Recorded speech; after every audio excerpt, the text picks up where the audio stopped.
बेळगाव बदलापूर शहर स्वच्छ आणि सुंदर करण्याचा आमचा उद्देश आहे. आणि हे करताना आमचा प्रभाग हा स्टेशनचा प्रभाग आहे.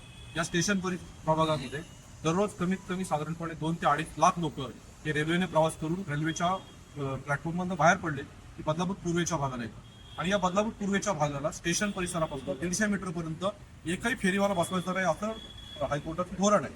सगळ्या स्टेशनच्या बाबतीमध्ये हे धोरण आहे. या ठिकाणी आम्ही सभागृहामध्ये मागणी काय केली की नगरपालिकेच्या पूर्व पश्चिम भागामध्ये दोन्ही साईडला जे फेरीवाले रोडवर बसतात या रोडवरच्या फेरीवाल्यांची तातडीने कारवाई करा.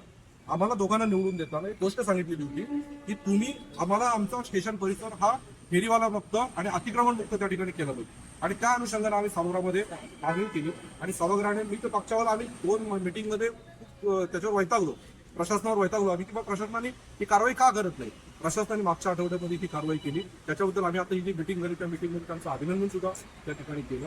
आरोप केलेला आहे की आमची कमिटी निवडणूक घेतला, परंतु अशी जेव्हा कारवाई होईल तेव्हा आम्हाला सांगितलं जाईल असं सांगण्यात आलेलं, परंतु आम्हाला कळवलं नाही असाही आरोप आहे. आसपासचं जे फेरीवाला धोरण आहे त्या फेरीवाला धोरणामध्ये एक कमिटी तयार करायची असते. त्यांच्या 996 लोकांचं रजिस्ट्रेशन झालं, ऑनलाईन रजिस्ट्रेशन झालं.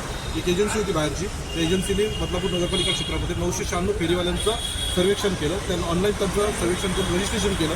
या 996 लोकांनी फेरीवाला समिती दिली. या फेरीवाला समितीचं काम काय आता नगरपालिकेचे अधिकारी मुख्याधिकारी त्या समितीत आहेत, नगराध्यक्ष त्या समितीत आहेत, नगरपालिकेचे नियोजन सभापती आहेत आणि ते त्यांची कोऑर्डिनेशन कमिटी आहे. आणि त्या फेरीवर जे नियुक्त केलेले सदस्य आहेत, निवड झालेले सदस्य आहेत, त्यांचे निवडून आलेले ते सदस्य त्याच्यावर मेंबर आहेत. आमची एक मिटिंग झाली.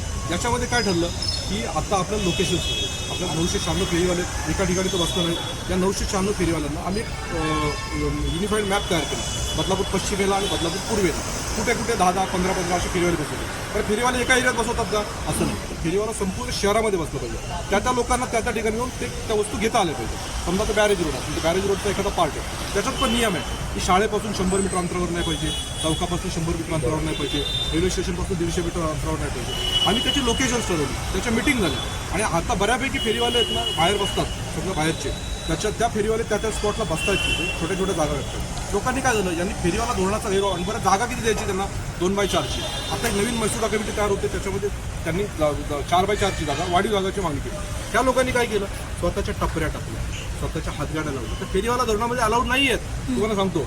त्याच्यानंतर यांनी स्वतःचे बॉक्स चालू करण्यात घेतले. आता त्या फळवालीनी जे फळवाले आहेत तिच्या त्यांनी मोठे मोठे बॉक्स लावून 15-20 फुटाचे गोडाऊन तयार केले.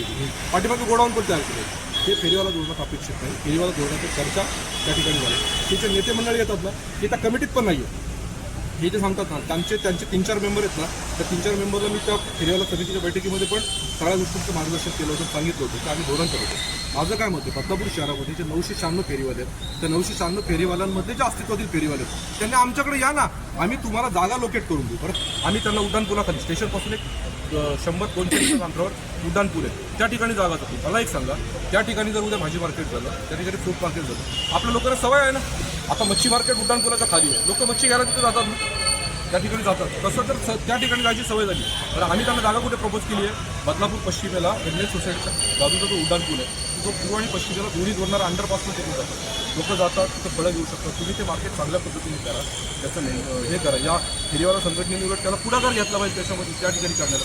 पण तुम्ही काय करताय, रस्त्यावरच्या वाहतुकीला अडथळा येऊन अशा ठिकाणी काम करण्याचं काम करताय. पाहिलं असेल गेल्या 2 महिन्यामध्ये रेल्वे स्टेशनचा पोलीस चौकी आहे, त्या पोलीस चौकीच्या पार्टपासनं पार तिकडचा स्कायवॉकचा एंट्री पॉईंट आहे तिथपर्यंत 25 फळवाले त्या ठिकाणी बसलेले होते. एकेका फेरीवाल्याची 25-25 फूट जागा त्या फळवाल्याने व्यापलेली होती. आणि हे सगळे फळवाले, त्याच्यातले फक्त 4 फळवाले नोंदणीकृत आहेत. आणि त्यांना जागा किती द्यायची आहे नगरपालिकेने, 2x4ची जागा द्यायची आहे किंवा थोड्याफार प्रमाणामध्ये 2-4 फूट आपण इकडे तिकडे समजतो. पण या ठिकाणी फ्रूट मार्केट तयार झालेलं होतं. स्टेशन परिसरामध्ये असा लोकांना त्रास होत असेल तर या फेरीवाल्यांना काढण्याची जबाबदारी ही आमची आहे. आमच्या नागरिकांना त्याच्यावर चालण्याचा अधिकार आहे, रस्त्यावर चालण्याचा अधिकार आहे. मग यांच्यावर कारवाई केली तर कुठल्या पद्धतीने चुकीची कारवाई केली. गरिबांचं जसं कल्याण करावं हे यांनी आम्हाला शिकवलं आहे. जॅकेट घालून कोणी तर मोठं होत नाही, एक लक्षात ठेवा. मी तुम्हाला एवढं सांगतो, सकाळी एक जॅकेट, दुपारी एक जॅकेट. मला त्यांच्यावर पण टीका करायची, कारण त्यांचं काय सगळं धोरण कसं आहे ते माहिती. आणि माझ्यावर वैयक्तिक काय टीका करायची असेल ना, त्याच्या शिक्षणाला टीकेला उत्तर द्यायला मी सक्षम आहे. मी 2005 पासून नगरसेवक आहे. असे बरेच तक्रारदार आले, माझ्या बांधकामाच्या बाबतीमध्ये बोलले, चेक करा तुमची काय बांधकाम आहे. मी आता सभारामध्ये विषय घेतला. आपतेवाडीच्या चौकामध्ये ना VSOPची घरं तुम्ही घेतलीत आणि तिथे काळे बांधलेत ना, त्याची चौकशी पण आम्ही आता लावली. आम्हाला कोणाच्या वैयक्तिक गोष्टीवर जायचं नाही, या शहराच्या कल्याणासाठी गोष्टी लावली.